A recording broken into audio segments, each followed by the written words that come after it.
The topic of today's video is how to get a margin account on Webull. So the first thing we need to know is what exactly a margin account is, and on Webull it lets you borrow funds to trade, boosting your buying power. You can access up to 4x leverage for day trades and 2x for overnight positions using your current assets as collateral. In terms of eligibility to qualify, you will need a Webull brokerage account and to be at the age of 18 plus. In some countries it's 21 plus. At least $2,000 in net account equity, so that would be cash plus marginable securities to unlock margin features. A margin agreement will then need to be placed and completion of the financial suitability questionnaire.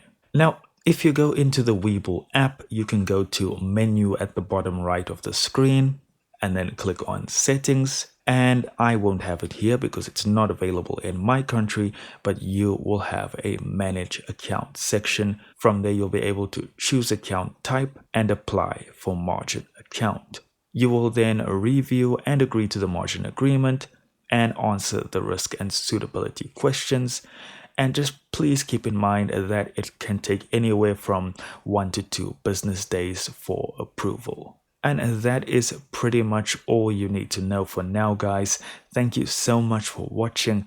Do consider liking and subscribing, and please keep in mind that this video is not financial advice. Always trade with caution and do your own research before making any financial decisions.